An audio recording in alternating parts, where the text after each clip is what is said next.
Uh-oh, it looks like we piqued your interest in the Hideout. First of all, let me tell you what the Hideout is not. The Hideout is not for hustlers, for grinders, or for people who are looking for a shortcut to what the world calls success. The Hideout is about growing as men, creating lifelong friendships, and having the time of our lives. Are you ready to tap in to the endless source that will take you from success to significance? The Hideout is 2.5 days of hiking, biking, and doing the little things that it takes to create lifelong friendships. I find that joy is nothing more than falling in love with your current circumstances and allowing magic to happen. And that's when we see growth in every area of your life. Have you accomplished your goals professionally and financially, and you still thirst for something more? Has success in these areas come at the expense of far more valuable things, like your family, your children, and your relationships? Alignment in business, strategic partnerships, and joint ventures all come from true relationships. The Hideout is designed to get to know people before you'll ever meet them. This is not your typical mastermind. The Hideout is focused on the one thing that will fuel everything: joy. And when joy is overflowing in your life, you'll find growth in your marriage, your relationships, and oh yeah, your business.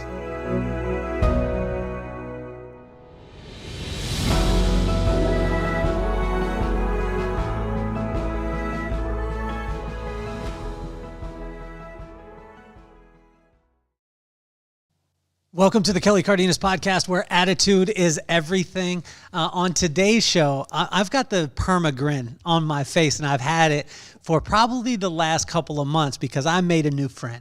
I got a chance to go up to Orange County and be at a drum circle with 12 of the top drummers in the entire world that have ever done it. And it was amazing because I thought I was just going to watch the drum circle. But little did I know, the man that's in front of you right now would stop the entire drum circle and say, "Hey, everybody, a rhythm starts with a beat." And I was like, wow, this is amazing because I'm learning from one of the greatest of all time.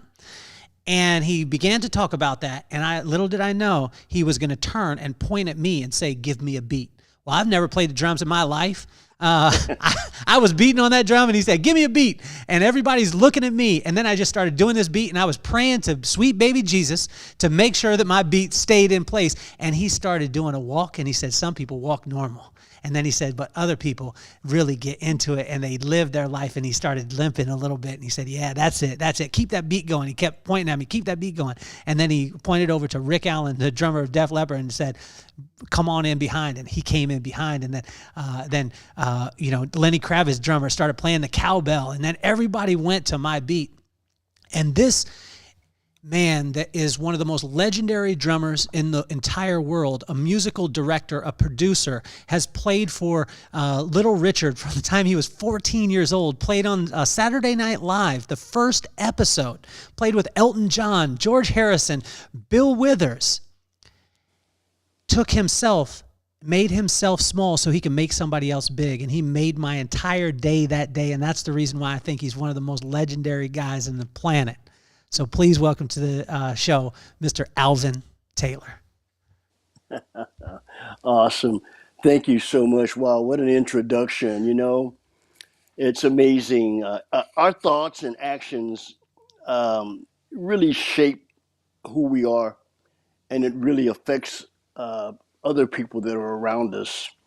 And so I knew that there was just something I was looking in your eyes that day. And it was just something there that needed to be exposed and something that needed to come out. I don't know whether it was, being fearful of trying to play around, other drummers and you're not even being a drummer, but it was just something that I knew that was there. And thank God, I'm grateful that I was led to call upon you because you actually got that rhythm going and everybody followed you. You actually led there. And it was a wonderful thing, a good thing for us all. Yeah. Well, Alvin, take us to, you started drumming at 5 years old, okay? And a lot of times, people at 5 years old, they're going to tell you, "Hey, I dream of being a drummer." But At 5 years old, you start in, and at 14 years old, something happens that's massive. Can you talk about that? Yeah. Well, it started in the church. I grew up in this church. Everybody calls it the Holy Ghost Church or the Holy Rollers. But it's a Pentecostal, and we our concept is like, hey, religion is man's attempt to get to God, but Jesus is God's attempt to get to man. So we learn about that in church, and what's so cool about it, unlike a lot of the other churches where people are sitting up, straight in the church and, we're like, hey, man, we're getting down. We're like, hey, we're dancing and we're hallelujah shouting and, raising our hands as we're worshiping and honoring the God of our understanding. And um, so it just got to a point where we were at a high point of the service, and we have these real festive like type of services, very festive. And this was a night that, boy, the spirits were high and the music was going.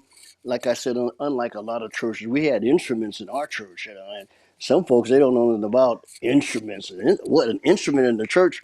The church is to be quiet and to sit down and to hear the word and to hear the preacher preaching. None of this music stuff. But yeah, yeah, in our church we got bongos, tambourines, cowbells, I mean, drums, guitar, bass player, organ, piano, just a bunch of musical instruments. And so we're, at a high time worship, and all of a sudden, the drummer that's playing drums gets what we call the Holy Ghost. That's when you get so overcome by the spirit and the power, of excitement that you just kind of like, you go into a zone. And so he just jumped off the drums and started shouting and floating down the aisleways. And as he was floating down the aisleways, I'm thinking, something's not right here. Oh, I know what's not right. The beat. All of a sudden, there's no beat. And I'm thinking the beat must go on, and I had heard this song, "The Beat Goes On" or something like that, or "La di da di dee, la di da di da." The beat goes on, so I'm thinking the beat has to go on. In spite of this guy getting off the drums and leaving the drums still got to go. So I looked around and took it upon myself to get on the drums and start playing. So that's when I really kind of discovered that, yeah. Um, Especially after hearing everyone tell my mom at the end of the service, Miss Eula, my mom's name's Eula, you ought to get this kid a drum set. And my mom's like, hey, how about I get your kid a drum set? So if you ever want to get somebody mad, get them really, or if you're ever angry with someone, just buy their kid a drum set. You'll get back at them. Yes. So apparently, my mom was hearing what they were saying, that that you have a talented little boy, and he could really play those drums well.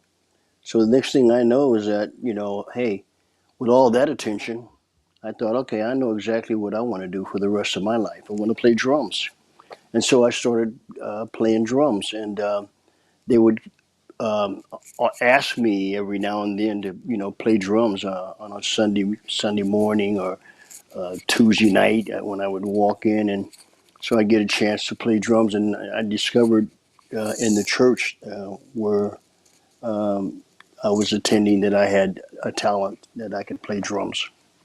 So that's how it started. Um, Next thing I know is I'm playing in local bands around town. Excuse me. Uh, and I would go to we would have two different parades in our city, Palm Springs. We'd have the rodeo parade and the Christmas parade, annual parades every year. And these were times, the greatest times of my life, that I would just I get so excited when I know that the parade was coming, because I'd come and I'd sit on the curb and I'd sit there and like about a mile down the road. I could hear the sound way faint in the background, just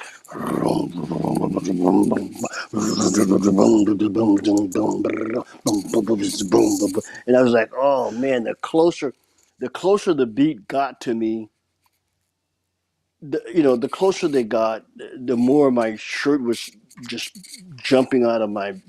I mean, my heart was just pounding, and my shirt was just boom, boom, boom, boom, boom, boom. You could see the shirt moving, and boy, it's like my heart.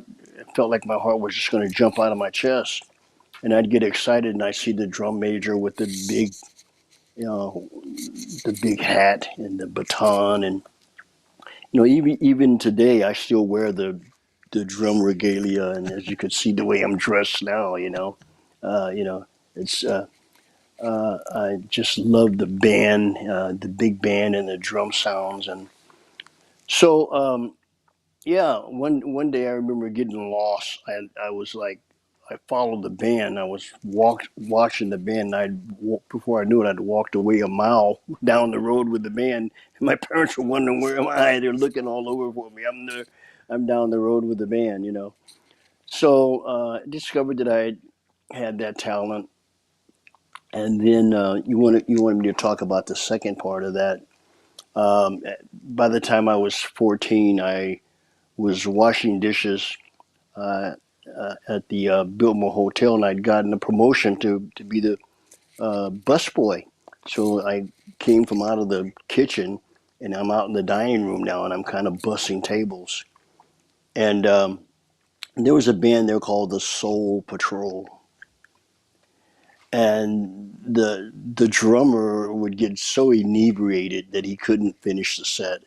He couldn't play, and so finally, I thought I'd tell the band leader that hey, I'm a drummer. I can play. And he's like, oh, get out of here, kid. You bother me. Go away. Kind of like type of an attitude. And I was like, no, no, no. Really, I can play. And so finally, after trying to convince him, it took a little while. Finally, he said, okay, you bother me. That's come Saturday and we see what you can do. Then the Saturday would be like a perfect time because Ernie, the drummer, he wouldn't know I was playing on his drum set, and I'd get a chance to show the guy what I could do, and so I played, and he was like, oh, he was totally shocked. He's like, oh my God, this kid, and he was telling everybody, oh, you should hear this guy, and so finally I remember them telling the drummer, hey, if you don't get your act together, we're going to replace you with a 14-year-old kid who knows how to play drums. And he was like, like, yeah, seriously. And so they thought it was such a great idea that they asked the owner of the Biltmore Hotel where I was working at. Uh, the band said, hey, is it possible that we could use your busboy to play drums with us if our drummer is not able to make it? And the owner's like, are you kidding me? That's my busboy. I'm not. No, he's got a bus table there. Well, what if the tables are bus? Well, okay, as long as the tables are bus, I don't mind him jamming with you guys, no problem. So one night, the drummer set out. He got too inebriated, too drunk to play and perform. He set out, and I was asked to sit in. In walks Frank Sinatra, Sammy Davis Jr., Little Richard, and Billy Preston, all at the same time. And they grabbed the table, and they were like, Frank was like, oh, he's pointing to Richard, and when you stop and think about that group of people, you're like, Frank Sinatra, Sammy Davis Jr. Okay, yeah, I got that. Little Richard, I don't know. I don't know. Why would Little Richard be hanging out with Sammy Davis Jr. and Billy? Well, anyway, I didn't know who Billy Preston was. I didn't know who Little Richard was. I had no idea. I knew Frank Sinatra was and Sammy Davis Jr. were. They were from, they were the Rat Pack around town here in Palm Springs where I grew up. But Richard, what happened is that Frank owned a label called Reprise Records. They're distributed by Warner Brothers, and that's Frank's label. He owned that label. And so he had just signed Little Richard. And so they were having a big party, a celebration at Frank's home on Frank Sinatra Drive in Palm Springs, off of Frank Sinatra Drive. So we're having a big party, celebrating this, Richard signing to the label Reprise Records. So that's why they were together. But anyway, Richard came um, there for this big party and was invited by Sinatra, and Sinatra had his clone Frank, and of course Richard bought Billy Preston, because Billy Preston was his organist. So here I am playing for these guys, and they're really loving it. And some guy by the name of Candy Hunter comes back to the back. He's Richard's kind of like a golfer or a bodyguard type of guy. And so he comes up and says, "Hey, Richard really liked the way you play. He wants to meet you." And I'm like, "Richard? Who's Richard?" It's like, so anyway, yeah, Richard comes back. He said, "Woo, honey, my name is Little Richard. I'm the king of rock and roll. I'm the emancipator, the proclamator, and the originator. Now, honey, after I'm gone, there will be no more." And he said, "Shut up." He said, "Ooh, when I seen you play them drums, my big toe just shot straight up in my boots." He said, "Oh, I wanted to scream like a white lady." He said, "Honey, I ain't seen nothing like you since I left Macon, Georgia. I ain't seen a drummer like that since I left Macon." He said, "I ain't kidding, Macon." I was like, "Macon." I was like, "What the heck is Macon?" And I said, and then he says, the strangest thing, would you be in my band? And I'm thinking, would I be in his band? He's got this headdress on and, feathers hanging. I'm thinking, now I grew up in Palm Springs, on the Indian reservation. So, when you talk about band, I'm thinking of the, Agua Caliente band of Cahuilla Indians, so I'm thinking he wants me to play in the band. Maybe I don't know. I had no idea what he was talking about. I didn't have knew who. When I told my mom that this guy named Little Richard wanted me to be in his band, can I play in his band, Mom? She said, "Oh, absolutely not, under no circumstances."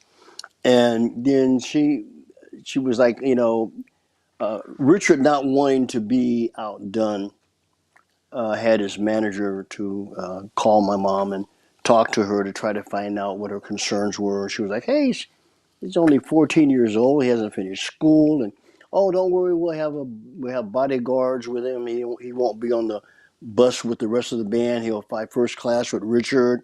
We'll have tutors for him. He'll have an adjoining room to this adjoining the suites where Richard's going to be singing on any given gig." And my mom was like, and then she was like, "And he's going to be getting X amount of dollars." And my mom would say, "How much did you say that was again?" And I mean, I can imagine my mom sitting back and back tallying it up, saying, "Okay, for well, 400 a month for here is 500. Ooh, that's more than the mortgage. Um, when do you want me to help him pack?" Yeah. So the next thing I know, I'm on the road opening up the show for Elvis Presley at the International Hotel in Las Vegas, Nevada, in Little Richard's band with Billy Preston playing keyboards, playing organ, Richard playing piano. And we had this guy named Jimmy James, who was our guitarist. And when somebody said to me, "Ooh, you got to check out this bad album. This is an amazing album. The sounds on this album." And this guy named Jimi Hendrix, and they bring this album.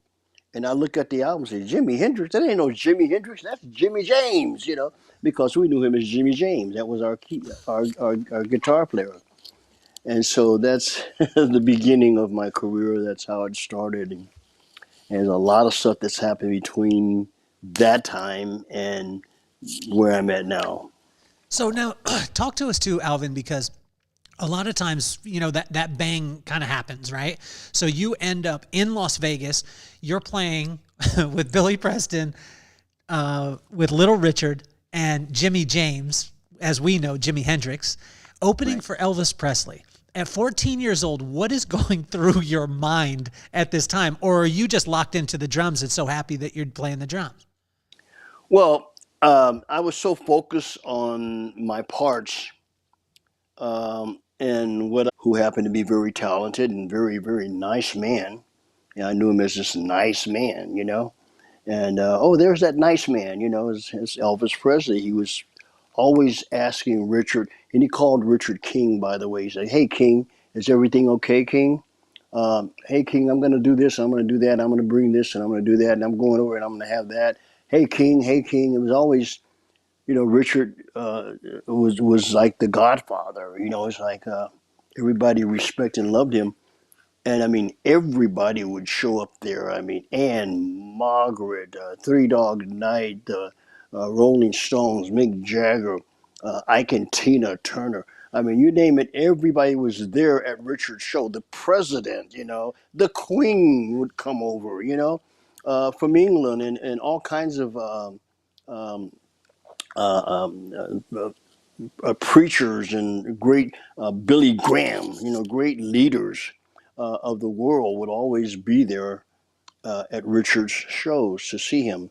Um, all the famous actress and actors would show up, and so I was like, but really, none of that was a distraction because I had to focus on the show, and I had a show to run, and there were times that I actually had to an 18-piece orchestra at 14 years old. I'm playing drums and I'm conducting the orchestra at the same time that I'm playing drums, playing my parts. So it was a pretty powerful thing. And Richard used to always tell the conductor that, you know, and he had that conductor. He had him by the you know what. He was like, you know what, you don't do this and you don't do that. And it was very, very manipulative with this guy. You know, I'll have Alvin to conduct the orchestra. You know, I'll have Alvin to take your job. You know, so this guy. But anyway, yeah, I was too involved with trying to set up, well, what's going to happen after the verse, anyway. And then a lot of time also with so much going on, I would start lagging a little bit. The beat would be the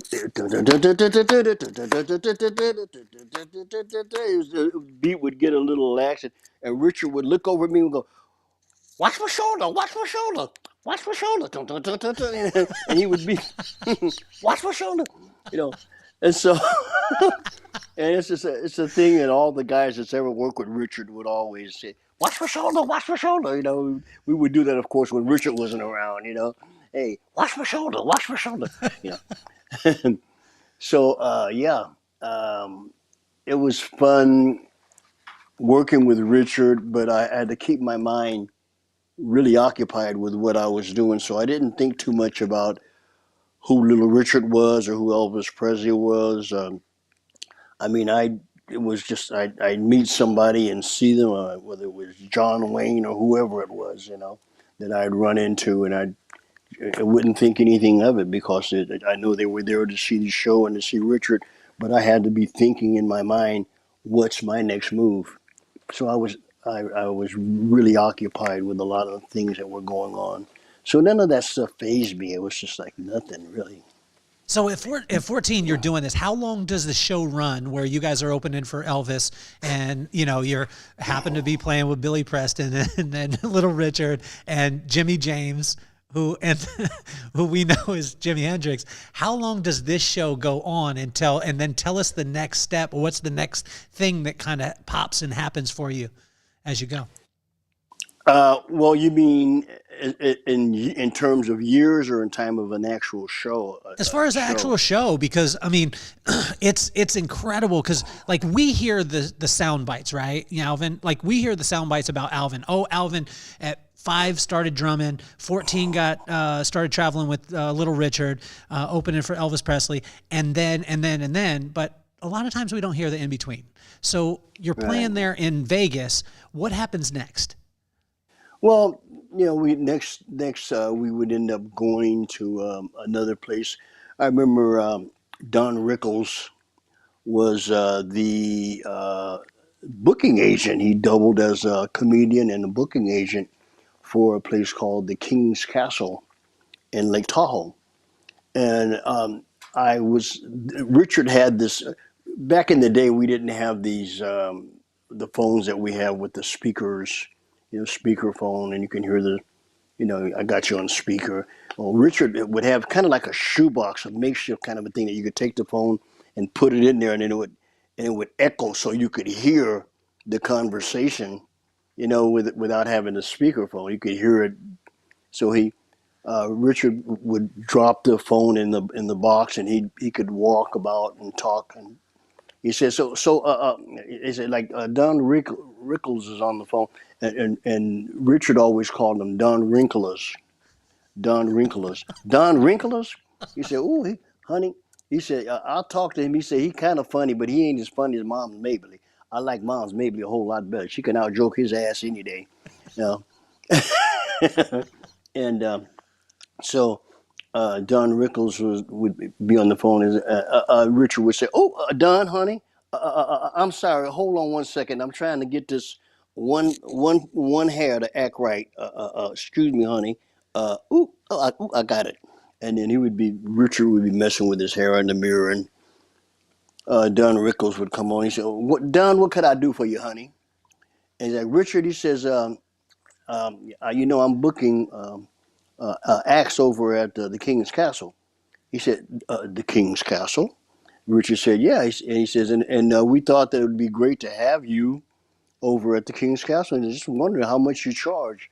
And Richard was like, "Oh, honey, I charge $50,000 a show." And Don's like, $50,000 a show? Oh, you got to be kidding me, Richard. We never paid anybody $50,000. Richard said, "Honey, have you ever stopped to think you ain't never had anybody like me over there? You ain't never asked nobody like me." He said, "If you don't want to pay you don't want to pay the king, the king's, the king, if you don't want to, you don't want to pay the king's price to come to the King's Castle, then get your mama to do the job.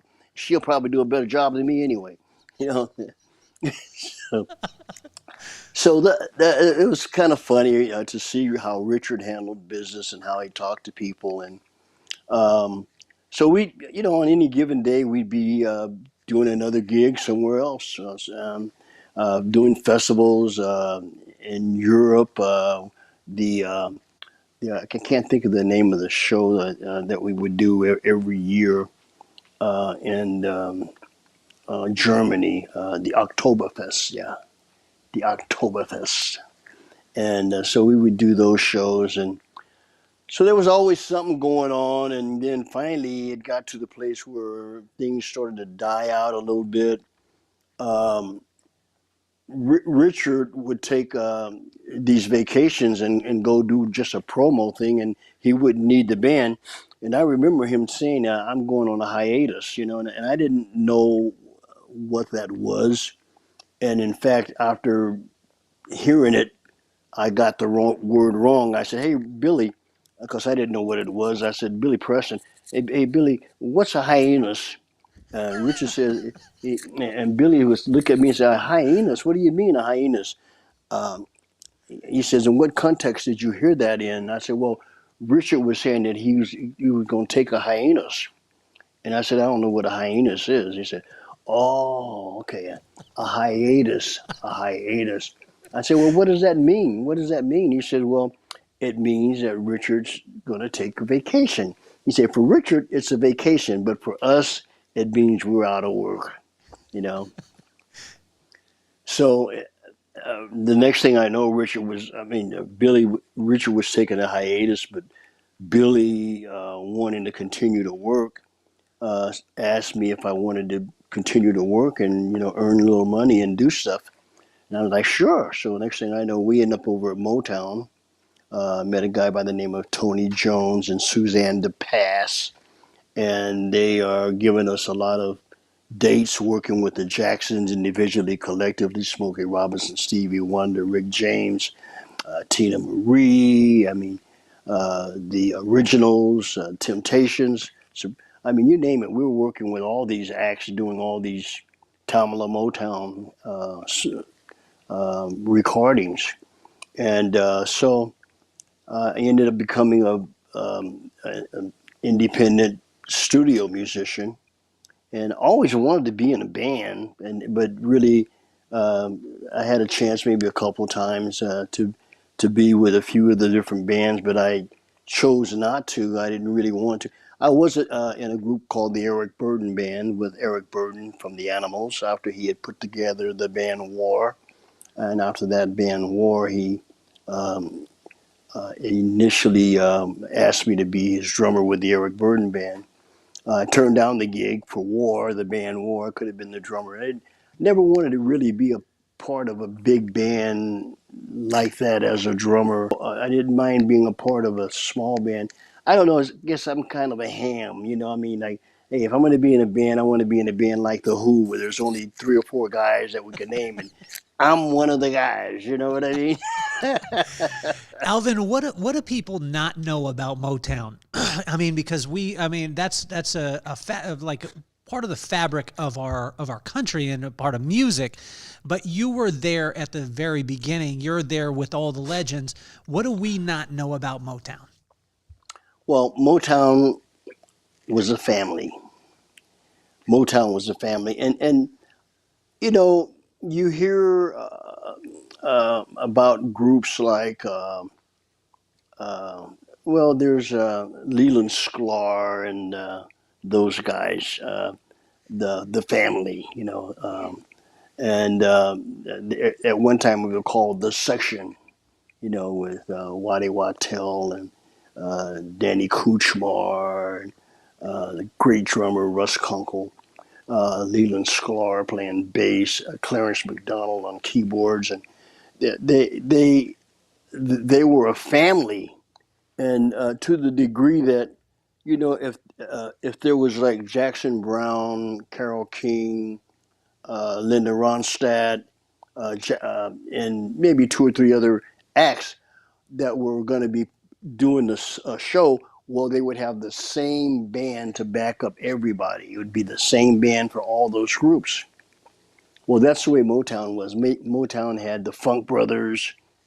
They had a basic rhythm section that, you know, the same, the Temptations, when the Temptations go off stage and the Supremes come on stage, they'd have the same guys playing for each group, which was the basic rhythm section would hardly ever change, you know.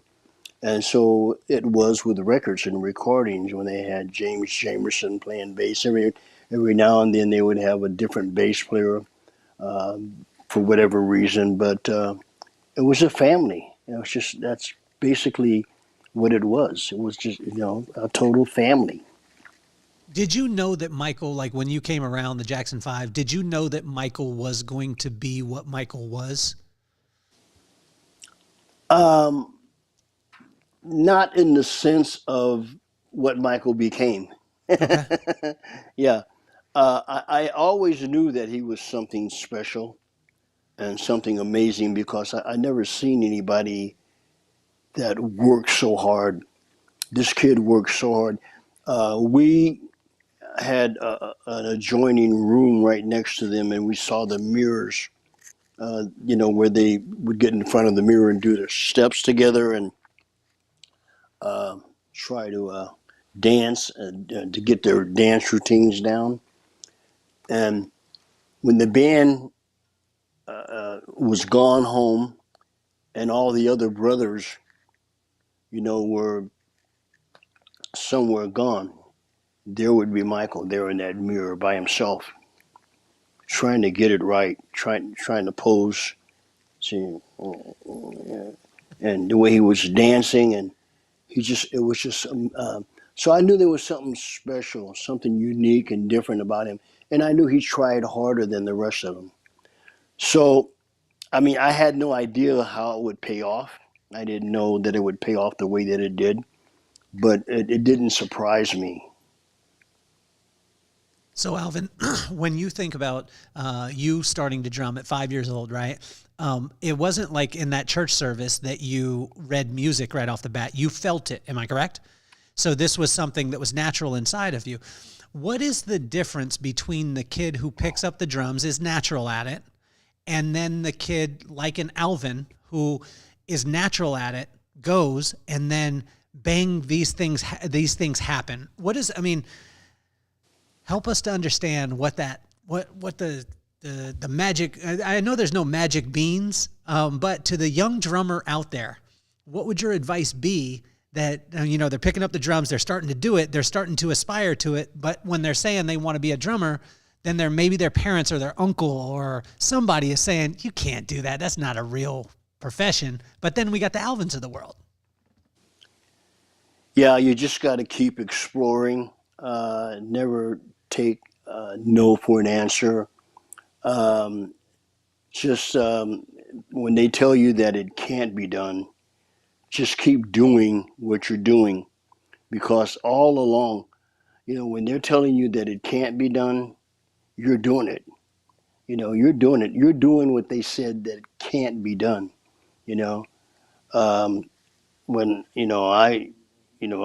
hey, listen, I'm sitting on on a television show right now with Kelly Cardenas, Kelly Cardenas, baby. And you know what? If you would have told me 20 years ago that that's not going to happen, that can't be done.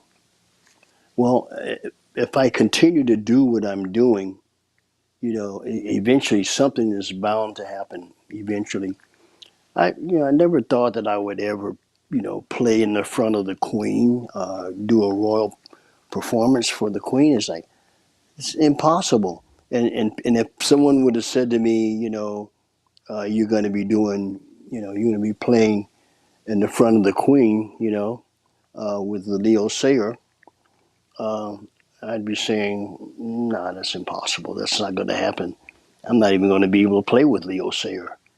But as I continue to work and continue to keep doing what I'm doing, something's bound to happen that's above and beyond my greatest imagination. So when you become, like, you start working with Motown, you guys are doing the independent part. You're doing you're doing a ton of work there. What is the next thing? What's the next thing that happens? What's the next thing that pops? Well, the next thing that happens is that doing a lot of sessions, and all of a sudden getting a lot of praise and a lot of recognition for all these great sessions. How And old then are you you, start Alvin? How old are you at this time? How much time has oh, transpired? probably around right about now. I'm around 24, Okay. 24 years old, and so around that age, I started getting offers to go out and tour with various different people, play with different people, from recording with different people, and recorded an album with Cher, and recorded an album with Bob Welch. He was one of the original singers with Fleetwood Mac. I did Ebony Eyes and Sentimental Lady and all those songs with him. We did a live show at the Roxy with his friends, Fleetwood Mac, and all of his friends showed up, Bob Welch and friends. I happened to be one of the friends. I was his drummer. So then I did an album called Prisoner with Cher and the group America. I was in the studio with America because the drummer, Bobby Colomby, who was with a band called Blood, Sweat, and Tears, became the producer over at Capitol. And when he found out that I was working with Carter for the band, with Mick Fleetwood and Bob Welch and those guys, he wanted me on the album that he was producing. And he was producing a group called America. And he asked me to come and play on their album. So I had a chance to work with them. So a lot of various different sessions and studio things started happening, and going on the road, traveling with various different people, from the Bob Dylans to the Leo Sayers and all these various different people. So I'm starting to do a lot of traveling. End up in the Eric Burden Band, traveling around the world with Eric, and so just staying busy, working on various different projects.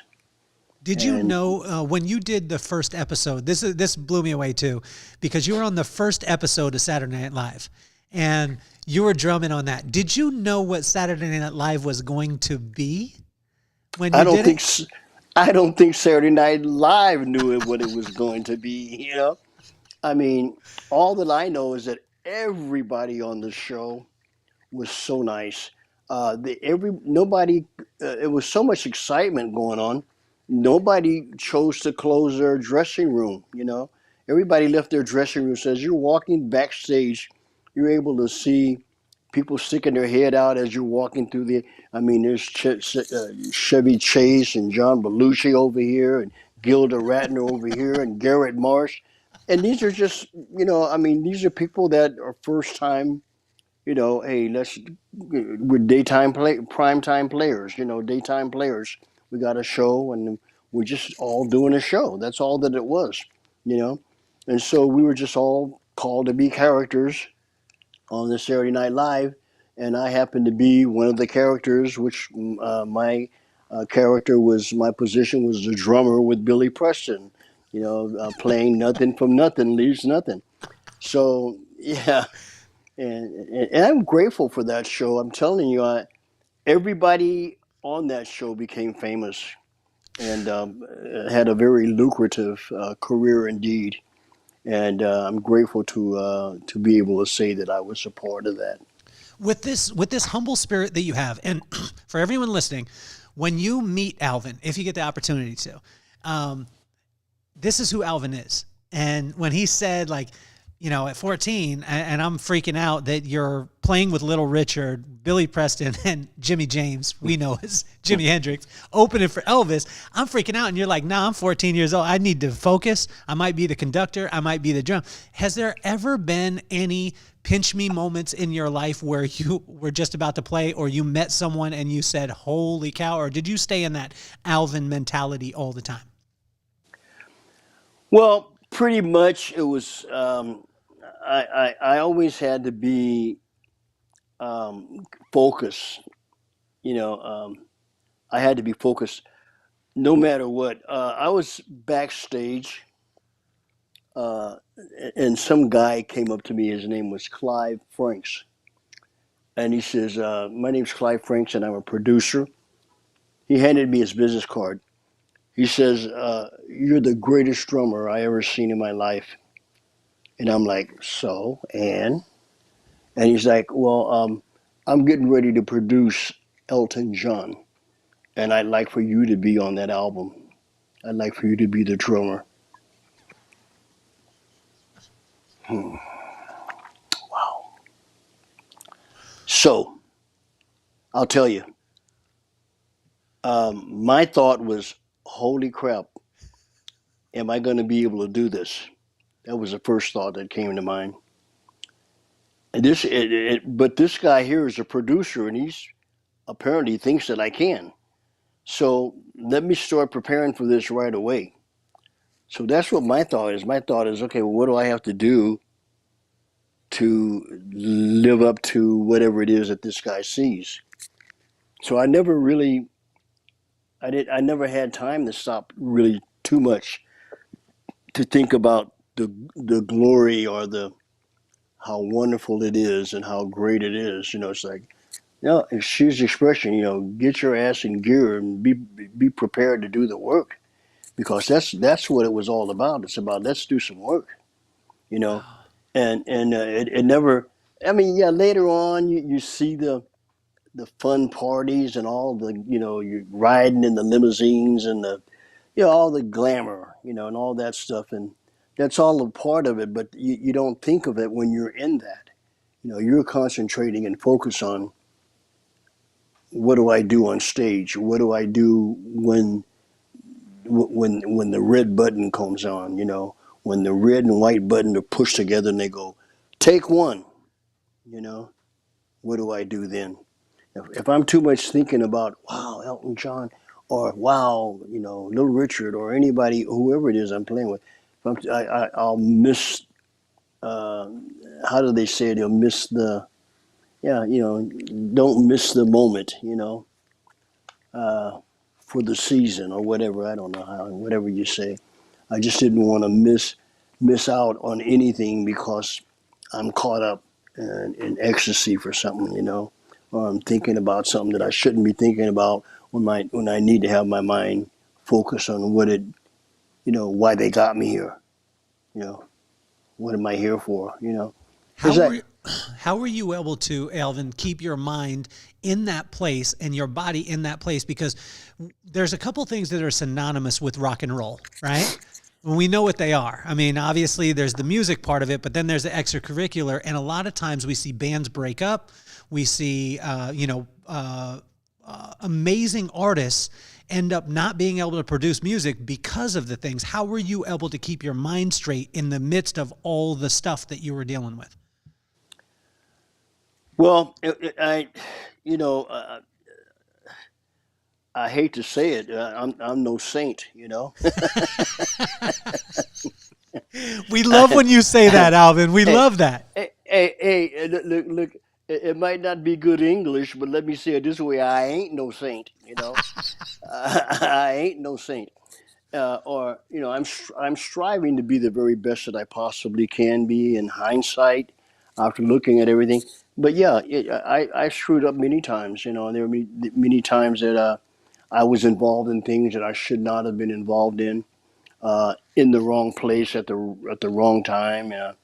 Uh, Fortunately, I was not uh, at the dope man's house when I should have been on stage. Fortunately, that never happened. Uh, hey, but was I at the dope man's house? Yes, absolutely. I was at the dope man's house. I've been there. Been there, done that. I'm grateful to be clean, to be sober, and to not only be clean and sober in action, but also in mind, and and continuing to do stuff that's of sober mindedness.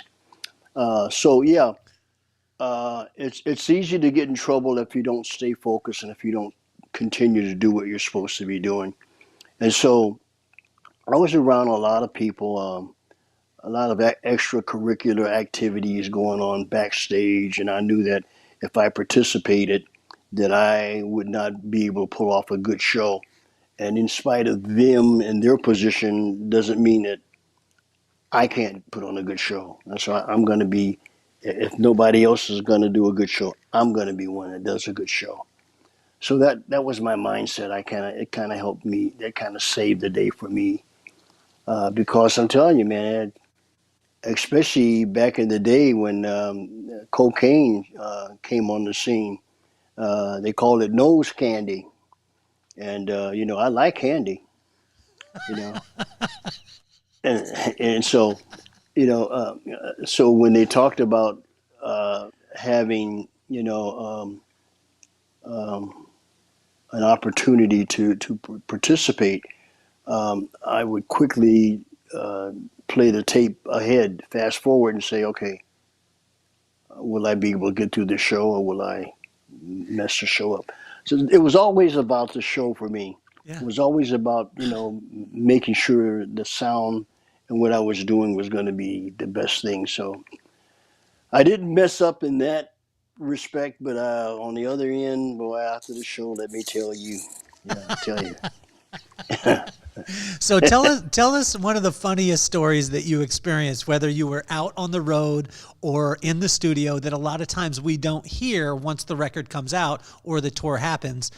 Some of those specifics behind the scenes stuff that, because inquiring minds want to know, Alvin. Yeah. Wow, God, where do I start? There's so many. Something funny that happened, you mean? Yeah, Uh, yeah. Or, uh, I mean, something that made you belly laugh, or maybe something you hadn't told anybody about. oh, wow. I wasn't ready for this one. I wish you'd have prepared me for that one. I see, I have to think. There's so many, God, there's just so many things uh, that happen. Whew.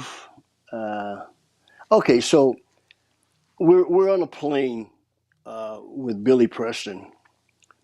And Billy, just what a wonderful guy. He was Billy Preston. But Billy had a liking for this thing called Cavassier. Cavassier, his French friend. And Billy loved cocaine, and somehow cocaine and Cavassier and Billy Preston did not mix. It just didn't mix. But you try to tell Billy that, oh boy, you're gonna have trouble.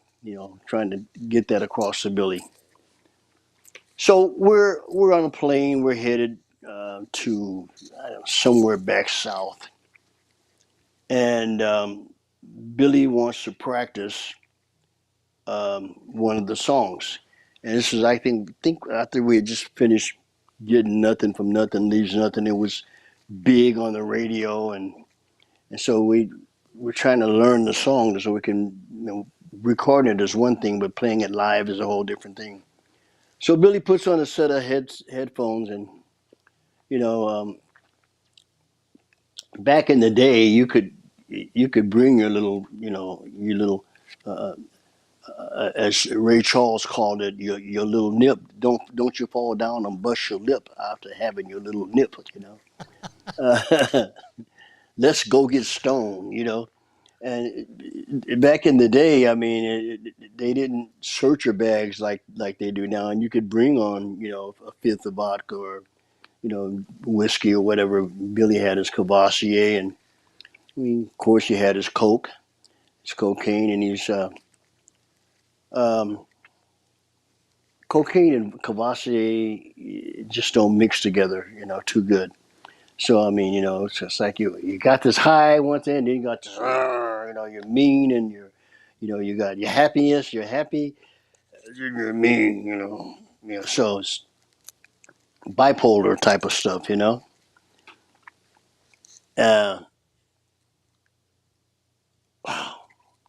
so Billy's got this headset on, and he's trying to learn the song.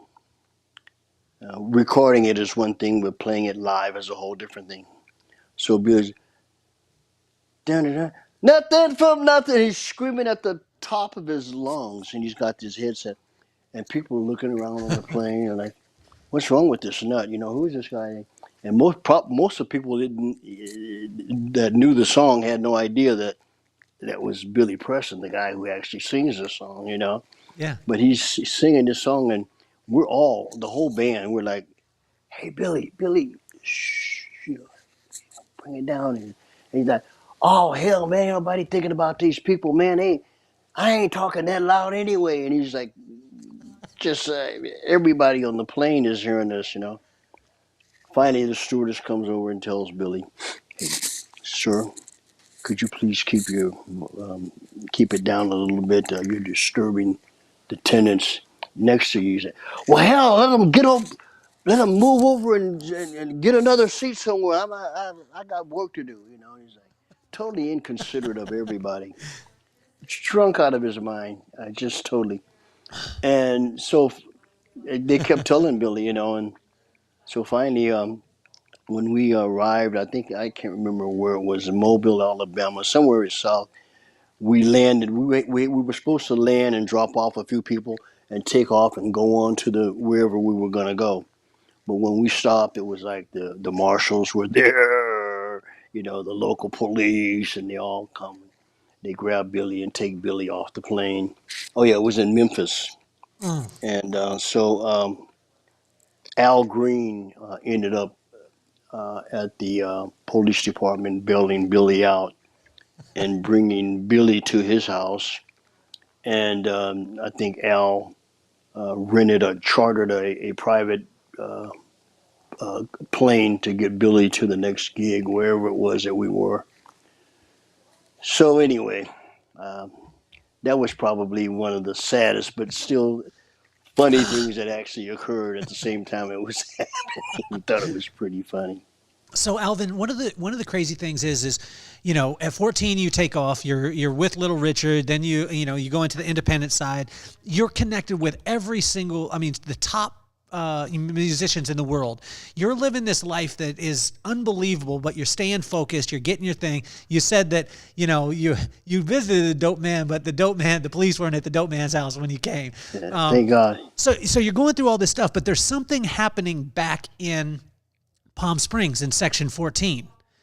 Wow. And can you talk about that? Because most of us think like, okay, this is the Cinderella story, right? This young man is, he's so talented. He gets discovered. Like it's just boom, it goes. But Alvin, you're also dealing with things in America and in our culture when you're traveling that people can't even imagine. I mean, it's unbelievable what is, but there's also something happening in Section 14. Can you talk about that? Yeah. Well, in fashioning the exclusive community of Palm Springs, they had a government here that, they were pretty smart. They wanted to have a community where, they could bring in the rich and the famous. And that was no secret, where they could have a place where Lucille Ball and Frank Sinatra and Bob Hope and people like that could come and live. But that was no secret. The secret was is that in order to find them, uh, nice properties to live, they were clearing out a section known as Section 14, which is a square mile parcel of land in downtown Palm Springs. And This land was allocated to people of color who were poor, who were actually people who built Palm Springs and made it what it is. But this is the only place that they could actually live because it was the only place that were affordable. So it was the Indian tribe, the Agua Caliente Cahuilla Band of Indians, who would rent their land out. But like my mom and dad, for instance, my mom was a maid for Lucille Ball, and they couldn't really afford to live like Lucille Ball. But what we did do is we worked. They worked hard enough to save up enough money to build their own house. And so when they built their own house, matter of fact, they couldn't get a loan from the bank because the bank would redline them. They wouldn't allow them to get loans because of their skin color. And so they had to work hard enough to build their own house and get the money to buy the material to build their own house. Fortunately, the Indians would allow them to rent their land. But now the leaders, the civic leaders, uh, community leaders that were like the what would you call it, like the mayor and the city council members. They were kind of a lot of rich, wealthy people, or very wealthy, I should say. They had race and policy going on in Palm Springs that was like, well, forget about the beautiful the forget about the social status of the city. Let's just try to beautify, this place. And so, rather than consolidation and containment of the minority population, um, the purpose of this uh, wanting to get people together in Palm Springs and have a nice place to stay was all about dispersal. Let's get rid of the people who were living on the land that we could develop this land for them to live on. And I'm being real nice here. I You really don't have am. to. You don't have to be nice, Alvin. Yeah, yeah, I mean, yeah. because this is not a nice thing. Like, when I heard about the Section 14, and especially when you think about, I mean, again, you're out and you're living your purpose, your dream, and you're around the world and you're with some of the greatest musicians in the world and some of the most influential people are in your audiences, things like that. But back at home, your family is dealing with things that, I mean, are inhumane. Yeah. Yeah, so it's that's the development of the elite, beginning a real active political campaign to control downtown and to control the land that minorities, people of color, were living on. And they, despite the fact that, we didn't have a place to go, they continued to capitalize on the fact that, we want to make this a beautiful city and we want to make it affordable for the rich and famous, and you can't afford, so get out. So they moved us out of town to the outskirts of town and took over downtown. And and people say, well, most people that are against the movement of reparations for that kind of stuff is they're saying that, well, you know what, let's blame it on the Indians. Well, the Indians at the time, the native tribe, they were under conservatorship by business, these white business owners and business people that ran the city.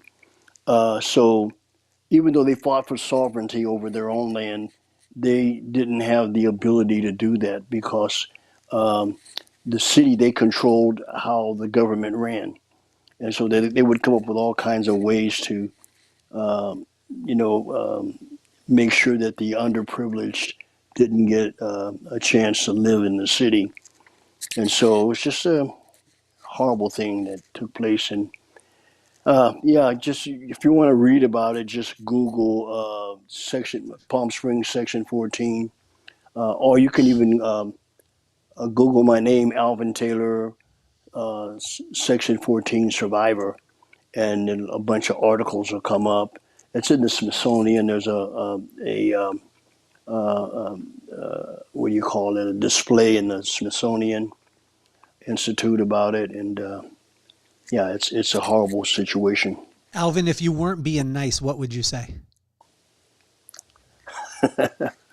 Um, um, if I wasn't nice, you know what? It's hard for me to. It's hard for me too, so because I strive so hard to be nice. Um, um, my thing, Kelly, is I strive to be a noble man of character, and I don't always make it. But when I don't always make it, it's not intentionally. It's not that I tried not to make it. Uh-huh. So when my objective is to always find a way to be nice, even when I don't want to be nice. And right now, believe me, I don't want to be nice, but I have to find a way to be nice because my karma tells me that um, I will be able to collect more bees with honey than shit. This is one of the million reasons why I love you. If you read the article, and we're going to put a link to the article in the Guardian.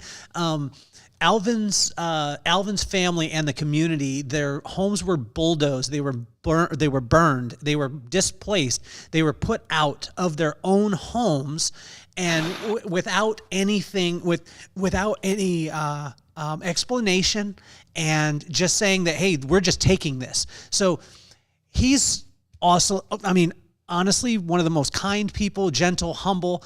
I'm his friend, and right now I'm not, because every single person that is listening to this, you need to read the article, you need to understand it, and then for us all to be able to put our voices to it, because it's still in the mix right now, and it's still happening. You're still championing this cause, which I think is amazing, Alvin.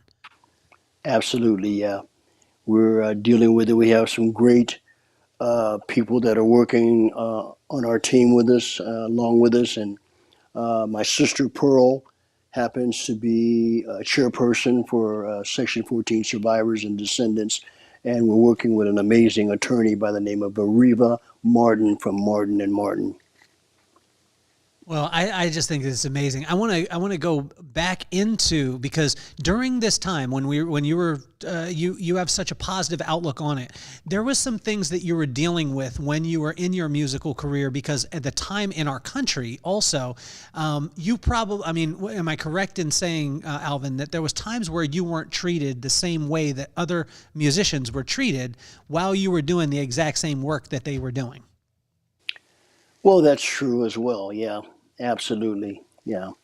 Um, well, and I hate to be specific about it, but a lot of time, I mean, I remember doing a show, a live show at the Roxy with Bob Welch, and was the show was called Bob Welch and Friends. Well, here I am working my ass off doing all this drumming and all the major drumming for the whole show, and of course Bob he was in Fleetwood Mac, so he had his cronies, his friends Mick and Christine McVie and Stevie to come and join for like one or two songs. Well, the next thing you know, there's a whole album out saying Bob Welch and Friends featuring, and it names all of the Fleetwood Mac guys and Bob Welch and nothing about me. And then they're playing all the songs that I played on when you're hearing the drumming. And so people are thinking that it's Mick Fleetwood, and I sorry Mick to cut you off on this, buddy, but I gotta tell it like it is. I mean, Mick's only playing on one song, and I'm doing all the work, but Mick's getting all the credit for it because he's Mick Fleetwood. So So what was some of anyway, the, what were some of the things that like when you're calling back to talk to your mom, right? Because at 14 years old, you better be calling your mom every day because if not, she's coming with the shoe upside your head, right? yeah. You're calling mom. What is the advice that what is the advice that mom is giving? And guidance that she's giving to her 14-year-old who's now on the road in front of the whole entire world. Well, just keep your head up and you know, uh, make sure that you're doing the right thing. Basically, and stay away from things that don't look good, that don't look right for you, and don't get involved. They start smoking marijuana in there, get out of the room and go. You know, so Sometimes he listened, sometimes he didn't. hey, I'm 14 years old. I'm grown. You can't tell me what to do. What do you? Especially now that Wha- uh, especially now that I'm out here on my own. Yeah. Okay. Go Yeah. ahead. Alvin, what do you wish that people knew about the music industry? Because you got to see a change, right? You had this, I mean, it was, you had this explosion when you came onto the scene, right? And I mean, it's everywhere, it's going. And then we go through, we go into the CD era from the record side, right? And then we go into the digital side, and then music changes completely. What is it that you wish that more people knew about music and about musicians and what we could do to be able to support it? That's a hard question. What is it that I wish that they knew about music Yeah, and because how to support it?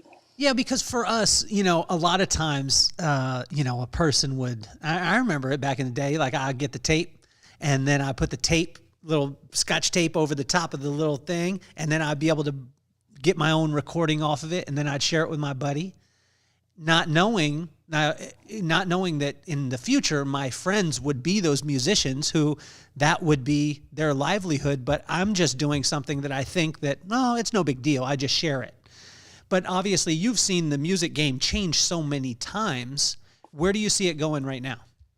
Well,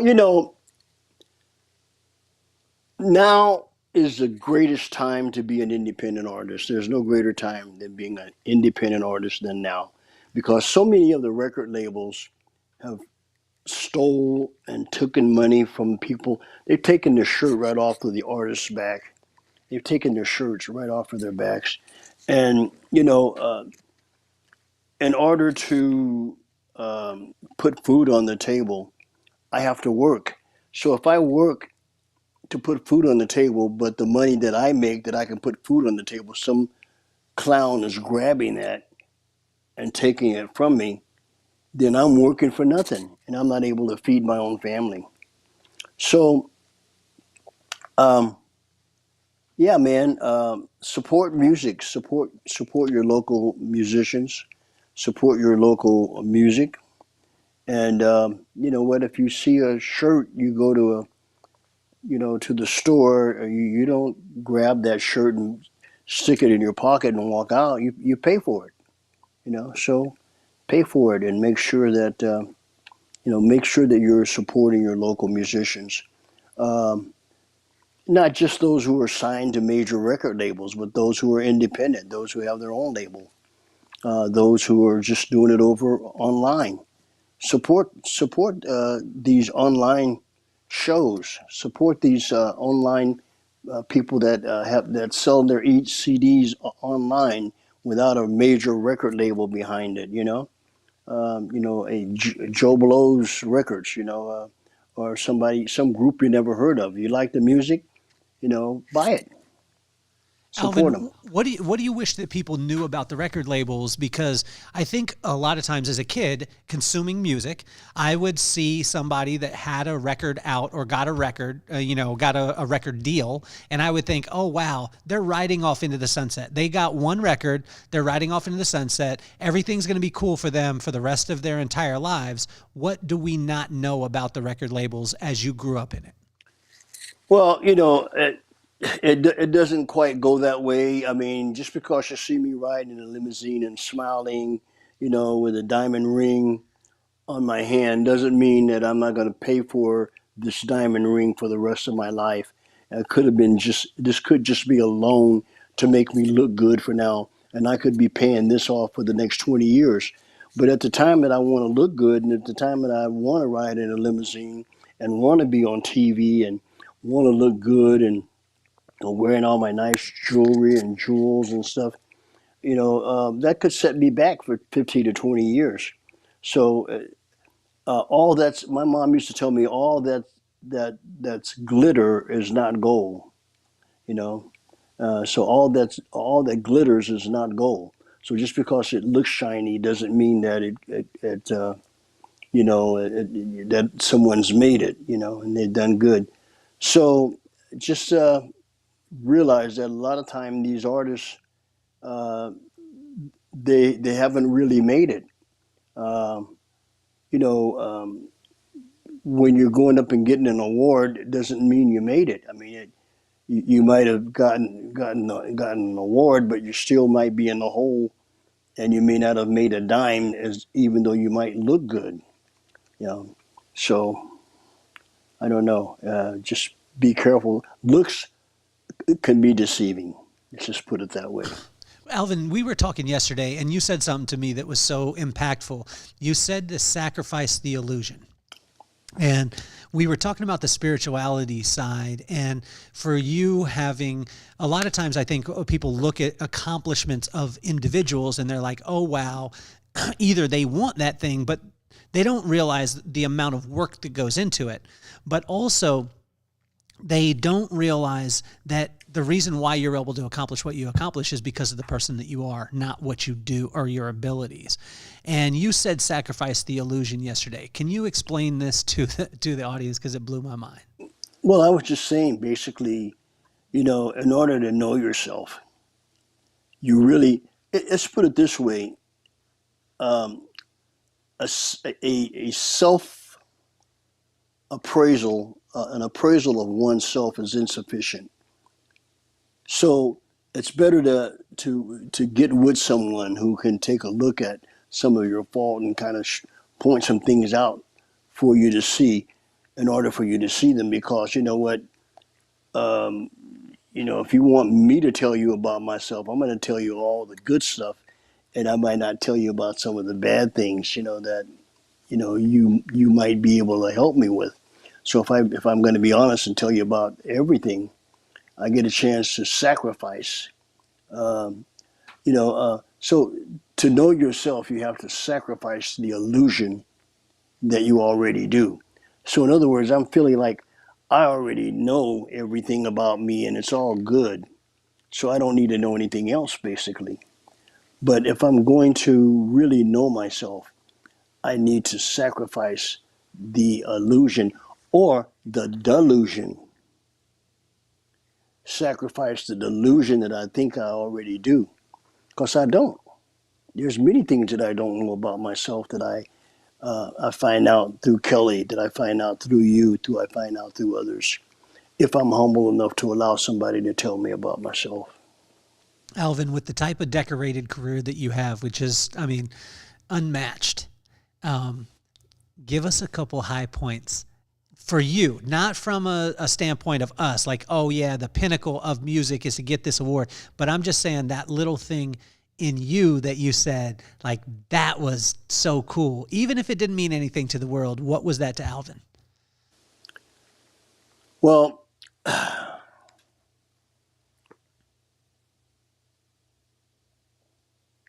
it's about imagination. It's not to me.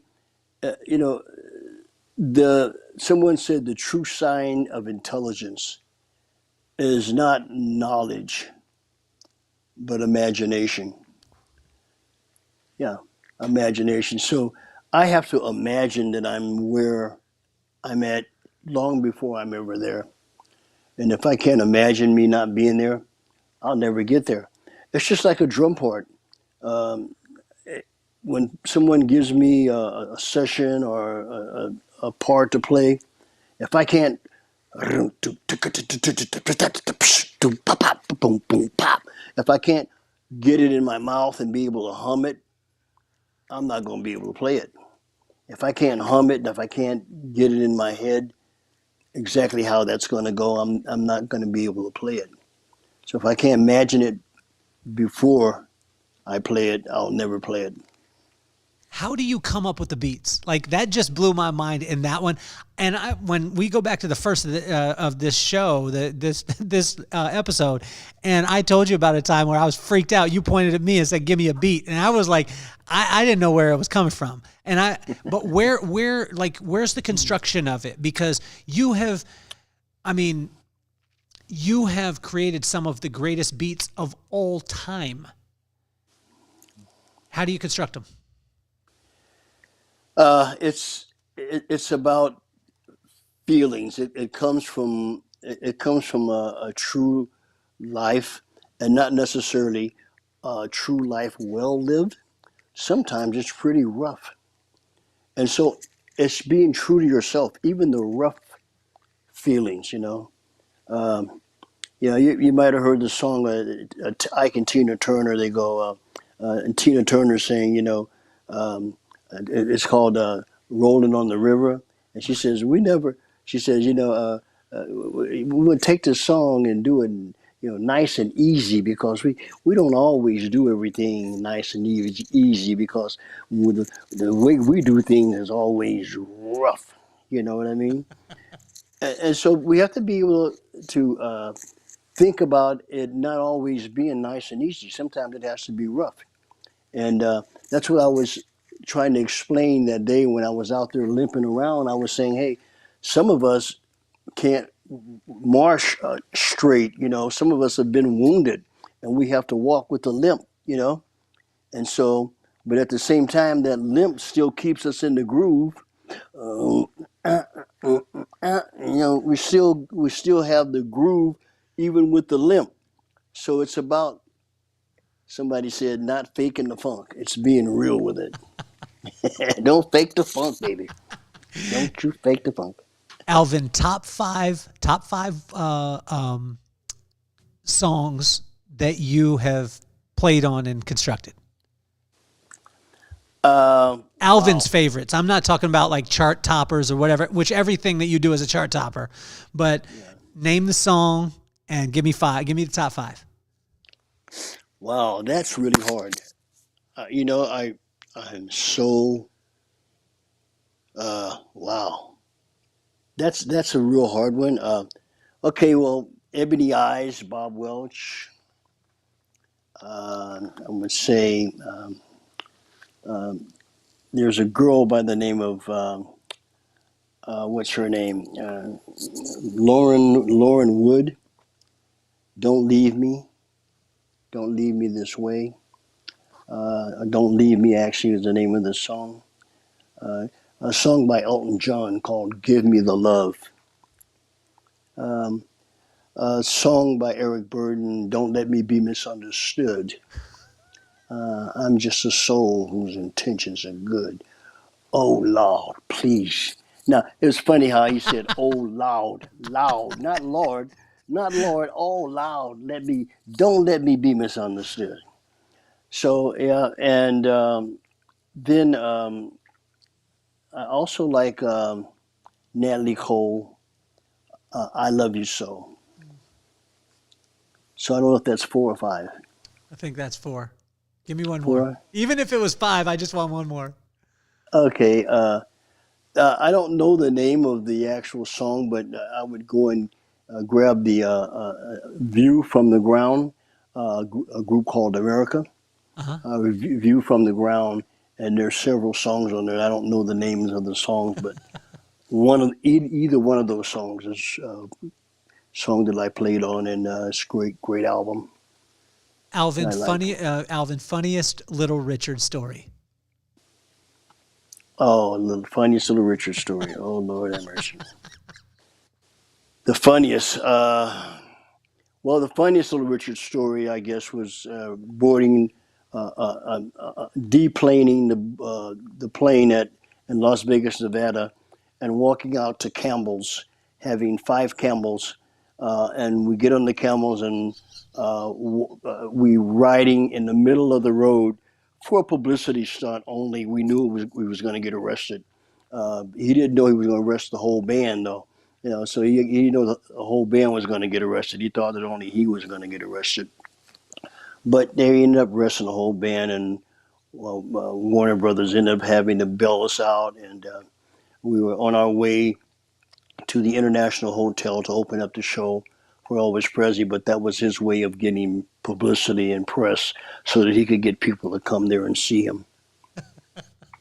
So, What would your top advice be to young artists right now that are out there that are playing? They're either in a band right now, they're kind of switching back and forth. What would your advice be to them?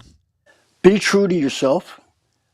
Don't let anybody tell you that a number one record is made any certain kind of way.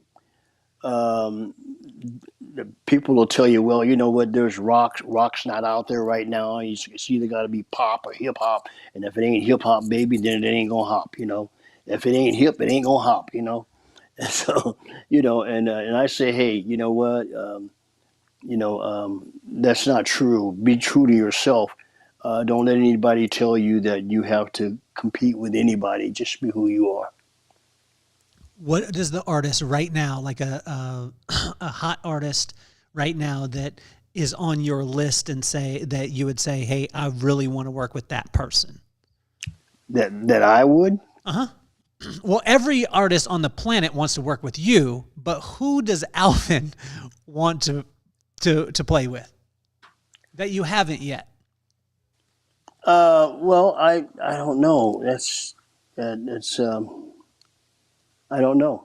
I'll tell you. I don't know. Maybe Bruno Mars. Okay. I'd like to teach that youngster a thing or two.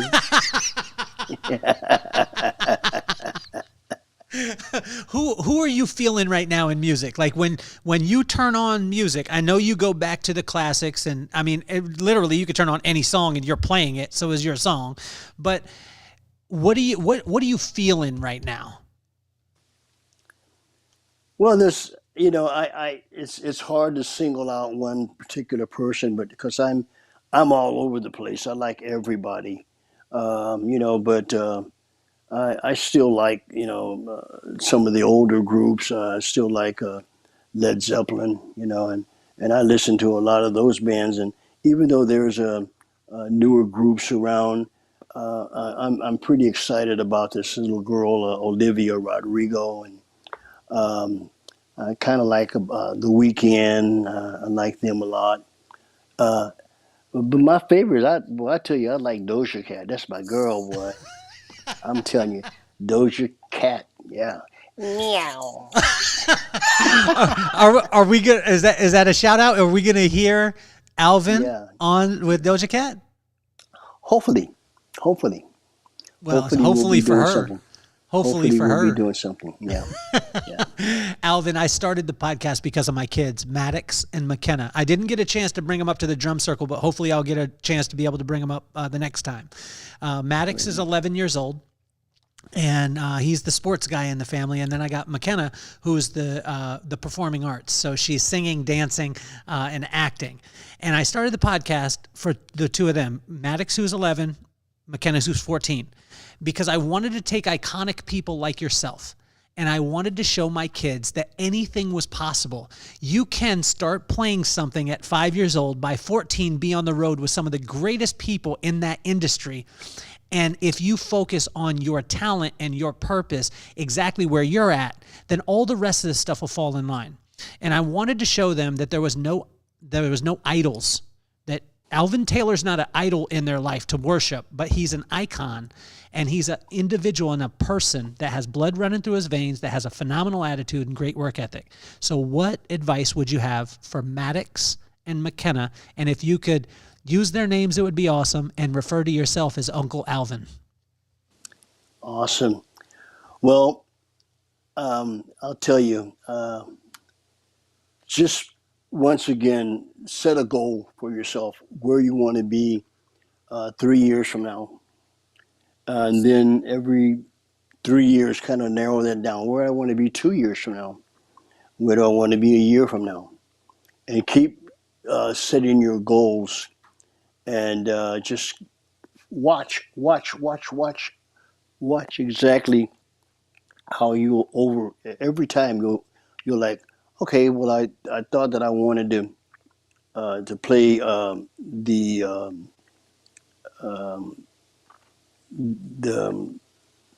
high school football field game, and now here I am playing, you know, the Dodger Stadium instead. So you're going to find out that you're going to do way better than what your goals were. So just set your goals, and make them realistic goals. I mean, it could be something far-fetched in your mind. It still could be realistic. It's only not realistic when you don't work to make it come to pass. So yeah, set your goals, and go for your goals. Alvin, can you say to my kids, can you say Maddox and McKenna, that's from Uncle Alvin? Yes, Maddox, that is definitely from Uncle Alvin, and McKenna, from Uncle Alvin to you. Go get them. Alvin, you have been absolutely phenomenal, man. I want to ask you in front of our audience if we can have another episode. I've told you that I'm going to force you to be my friend for the rest of your life. I want to have multiple episodes because I want to have, like, you've seen Charlie Murphy's True Hollywood Stories. I want to have Alvin Taylor's True Musical Stories, and for you to come back and just talk to us about this, because, I mean, honestly, you are an absolute legend, man, and I appreciate your time. I love it. I look forward to coming back and spending more time, and even being a little more in depth about what we've had a chance to talk about. Well, for all of you out there listening, what I want you to do is I definitely want you, we're going to put a link up for section 14. You need to check that out. With the decorated career that this man has had, the decorated life, the celebrated life, the legend that he is, there's also a reality to that section 14. And I believe that more and more people need to know about it. You need to read about it. You need to share it. Now's the time where I want to thank our sponsors, and I want to thank all of them who have been here with us, riding since the very, very, very beginning, which has been absolutely phenomenal for us. And it has helped every person out there. Every one of you has helped us to become in the top 1% of podcasts globally. I want to shout out our one of our sponsors, which is the Private Money Club. You guys know that I'm about relationships and friendships. Alvin is a friend of mine, and that's the reason why I got a chance to be able to be here with him. And the Private Money Club is all about relationships. Private Money Club, they created an app for people with money that needed to lend it out and people that needed money that needed to be able to borrow it. And they created it basically like a dating site where you swipe left and swipe right to be able to find the deals, and you're able to connect with those people. It's privatemoneyclub.com/Kelly, and you can put in the code Kelly500 and you'll get a little something there. The other one too is Money School. And Money School is I've got a friend named Chris Noggle. This guy is the #1 money mentor in America, and he helps us to be able to have a different relationship with money. Me growing up as a kid, I didn't have a bunch of financial literacy, and I wish I would have had Chris Noggle in my life earlier. You could go to youtube.com and you could type in Chris Noggle and check out Money School that way. But I want to thank all of our sponsors, thank every one of you for listening, thank Alvin for being here. It has been absolutely tremendous, mind-blowing on my side, and hopefully it has been for yours. Please share this with every single person that you know. We appreciate you, every person that's been listening, that's been downloading, been sharing. We appreciate you at the highest level, and I want to thank you so much. And we are officially off the hot seat.